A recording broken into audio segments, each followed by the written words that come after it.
Janata express. Ramakumari మీ ఇళ్ళ ఉందా? రత్నకుమారి మీ ఇళ్ళ ఉందా? పేరు పేరుల తల్లి మీ ఇళ్ళ ఉందా?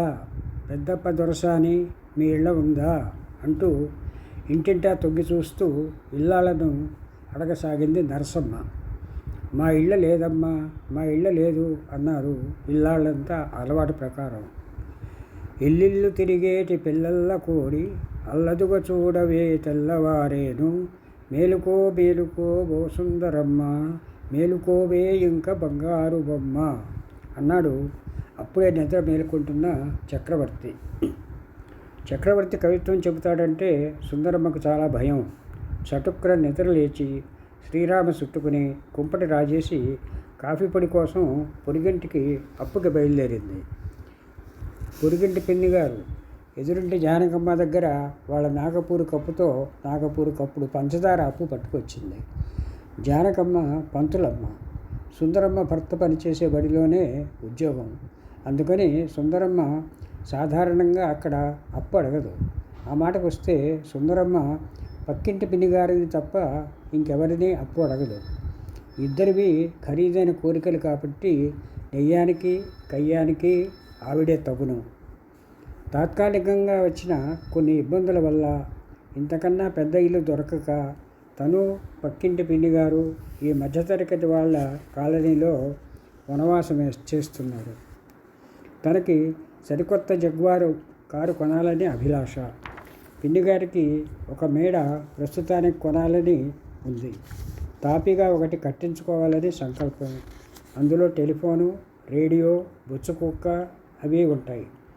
అప్పుడే ఆవిడ టెలిఫోను, రేడియోలు పెట్టే బల్లల మీద వేసే గుడ్డలు కొనేసి వాటికి చక్కగా ఎంబ్రాయిడరీ వేసింది. కొనబోయే బొచ్చుకుక్కకి ముచ్చటైన పటక, గొలుసు కొని అట్టే పెట్టుకుంది. సుందరమ్మ పెద్ద పెద్ద కారుల్లో వెళ్ళినప్పుడు ఎలా ప్రవర్తించాలో చూసి చదివి తెలుసుకుంది. డ్రైవర్ వచ్చి తలుపు తీసేదాకా దిగకుండా ఉండడం, దిగినప్పుడు ముందర ఓ కాలు వయ్యారంగా నేల మీద మోపినప్పుడు కాలి ఆకుజోడు పూర్తిగా తొడుక్కుని ఉండకుండా బొటన వేలికి సుతారంగా తగిలించి అరికాలికి జోడు ఉపరితలానికి మధ్య కనీసం 60 డిగ్రీల కోణం ఉండేటట్లు చూసుకుని మరీ దిగడం, తలుపు వేసినప్పుడు చీరచెంగు ఆ సందులో పడేటట్టు వదిలి ఆ పైన ముద్దుగా, ముచ్చటగా, సన్నంగా, చక్కగా ఓ అని ఇంగ్లీష్లో ఆశ్చర్యపడి నాజూకైన బేజారు నటించడం మొదలైన కార్యకలాపాలన్నీ సినిమాలకు వెళ్ళినప్పుడు ట్యాక్సీలలో ఎక్కి దిగి నేర్చుకుంది అందమైన సుందరమ్మ. పిన్నిగారు నిన్న ఎంత చక్కటి కారు చూశాననుకున్నారు? పెద్ద కారు, నల్లటి కారు, నా హైదరాబాదు చీరంతా నల్లటిది అంది సుందరమ్మ. ఏది నువ్వు చెప్పేది? రోజు 10:30కి మన వీధి మీదుగా వెళ్ళేదేనా? మా ఆఫీసర్ గారి మేడ దగ్గర చూశాను. అన్నట్టు నువ్వు వాళ్ళ కొత్త మేడ చూసావా? అచ్చు నేను అనుకుంటున్న మేడే అనుకో. నా ప్లాన్ కాపీ కొట్టారా అనిపించింది. ఇటొచ్చి ప్రహరీ కూడా బాగా పొట్టిదనుకో అంది పిన్నిగారు. తెరకవతలు పడుకున్న చక్రవర్తి వింటున్నాడు కబుర్లన్నీ. ఈ పురాణ కాలక్షేపం ప్రారంభమైతే భోజనం వేళకి కాఫీ, నిద్ర వేళకి భోజనం తెగులుతాయని తెలుసు. సుందరి అని కేకేశాడు మొండిగా. అన్నట్టు పిన్నిగారు కాఫీ పొడిని నిండుకుంది కానీ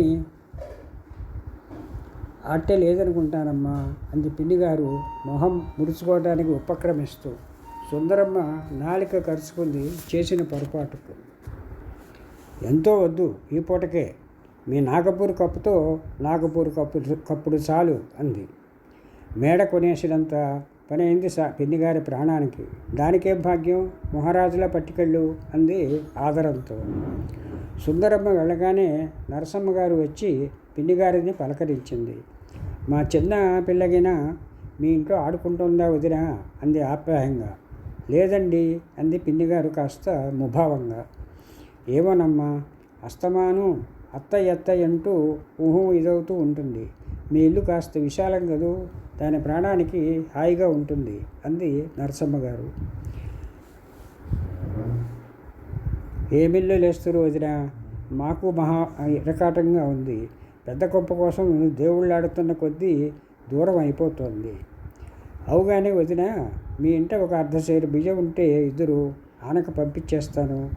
ఉంటేనే సుమండి అంది నరసమ్మ గారు కాస్త గొంతుక మార్చి. అదేమిటమ్మో, లేకపోతే ఇచ్చేదేముంది? అయినా మా ఇంట ఇటువంటి వాటికి లోటున్నదమ్మో. మరేం లేదు వదిన, ఈ తోటలో ఇప్పటికి 8 ఏళ్లలో అడిగాను. అందరిళ్లలోనూ బియ్యం నిండుకున్నాయట. ఆప్తులు కాబట్టి మీతో చెప్తున్నాను సుమండి అంది నరసమ్మ.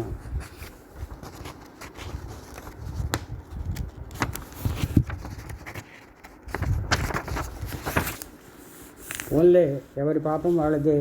అర్ధసేరు కాదు, ఇంకో పావు సేరు కూడా పట్టుకెళ్ళు. చేట తెచ్చావా, చెంగులో పోయినా? మీ కలకత్తా వెండి గిన్నెలో పోసివ్వండి అంది నరసమ్మ.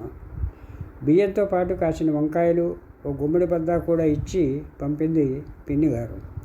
నరసమ్మ గారు ఇంటికి వెళ్ళి తలుపు గొళ్ళెం తీసే వరకు ఇంట్లోని 4 పిల్లలు బిలబిలలాడుతూ బయటకు వచ్చారు. అమ్మ అన్నమే, అప్పచ్చే, కానీయే, ఓనియే అంటూ. నరసమ్మ గారు అలవాటు ప్రకారం 4 వీపుల మీద 4 రెళ్ళు 8 వడ్డించి అవతలికి పొమ్మంది. 5 నిమిషాలలో ఆ తోటలోని 11 ఇళ్లలో ఉన్న 50 మంది నరసమ్మ గారి పిల్లల గోల విని తెల్లారిందనుకుని తెలుసుకొని లేచారు. కొన్ని వేల సంవత్సరాల క్రితం ఆ తోటలో జనాన్ని ఇప్పటికీ మల్లె నరసింహ గారి పిల్లలు కాక కాకులు, కోళ్ళు ముచ్చటగా మేలుకొలిపేవి. అప్పట్లో కర్ణుడు, విశ్వామిత్రుడు, వశిష్ఠుడు మొదలైన ఋషుల కోవకు చెందిన గొప్ప ఋషి కూతురు ఒకసారి బొమ్మల పెళ్ళిళ్ళు చేసింది. ఆశ్రమ సీమలోని ఋషులు, వారి శిష్యులు 50 మంది ఆ పెళ్లి వైభవంగా జరపడం కోసం నిజంగానే విడిది కట్టారు. తోట మధ్యన ఒక పెద్ద కుటీరం నిర్మించారు పెళ్లికి. దానికి ఎడాపెడా 4 పర్ణశాలలు, వెనక వైపు 2 శాలలు కట్టారు విడిది కోసం. కొంతకాలానికి క్రీస్తు శకం జరిగిన 20వ శతాబ్దం వచ్చేసాయి. నాగరిక పెరిగాక అక్కడ ఊరు వెలిసింది. ఆ శాలలు కొన్న యజమాని వాటి ఆకులు తీయించి పాత పెంకులు, రేకు ముక్కలు వేయించాడు. పైకప్పుగా స్తంభాలు, తడికలు తీసి ఇటుకలు, మట్టి వేసి గోడలు లేపాడు. మధ్య పాక పీకి డాబా వేయించాడు. పైన గది వేశాడు. ఆ పర్ణశాలావళి యజమానులు మారిన శాల్తీలు మారలేదు. చుట్టూ ఉన్న 1.5 వాటాలతో 10 రూపాయల అద్దె ఇచ్చే చిన్న కుటుంబాలున్నాయి.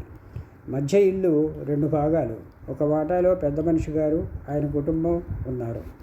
రెండో దాంట్లో సుబ్బారావు గారి మామయ్య గారి కూతురు మొగుడు సుబ్బారావు ఉంటున్నారు. చుట్టూ ఉన్న 1.5 వాటాలలో చక్రవర్తి, సుందరమ్మల వంటి చిలక గోరువంకల దగ్గర నుంచి చక్రవర్తి కవిత్వానికి గురి అయిన పిల్లలకోడి నరసమ్మ గారి వరకు రకరకాల కుటుంబాలు ఉన్నాయి. వీటిలో ఏ తరగతి క్రిందకు రానిది మిడిల్ స్కూల్లో 5వ తరగతి వరకు పాఠాలు చెప్పే పంతులమ్మ జానకమ్మ. పెళ్లి చేసుకొని బంగారు బొమ్మ. ఇంటి యజమాని వీర్రాజు మధ్య ఇంటి మేడగదిలో ఉంటాడు ఒంటరిగా. వీర్రాజుకి శరత్బాబు కథల్లో హీరో లక్షణాలు కొన్ని ఉన్నాయి. ముందు వెనక ఎవరూ లేరు. ఉన్నవాళ్ళెవరో చాలా దూరాన ఉన్నారు. వీర్రాజు ఆస్తి అనదగిన ఈ వాడవాళ్ళంతా తన్నే పట్టుకు వేలాడేట్టు చేయగలిగినంత బలమైన సూదన్ రాయ్ కాదు. 10 మంది మధ్య ఉండాలని వీర్రాజుకి ఉబలాటం లేదు. ఇరుగు పొరుగుల గోల పట్టించుకునేవాడు కాడు. కానీ ఇరుగువారి చరిత్ర, పొరుగువారు, వారి కథ వీరు వంతులు వేసుకొని చెప్పి చక్కా పోతూ ఉండటంతో అతనిలో కుతూహలం రేగింది.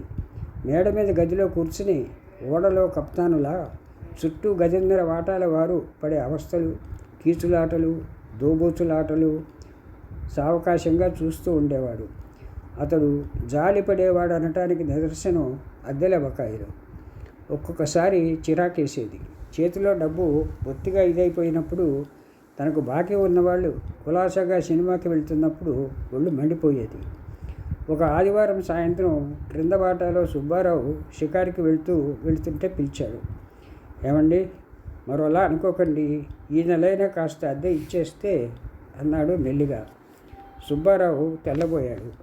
మొన్న 1వ తారీఖునే ఇచ్చేశాం కదండి, పైగా ఈ నెలైనా అంటారేమిటి? నేను బకాయిలు పెట్టలేదే. సుబ్బారావు తెల్లబోయాడు.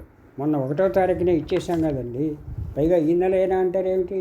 నేను బకాయిలు పెట్టలేదే.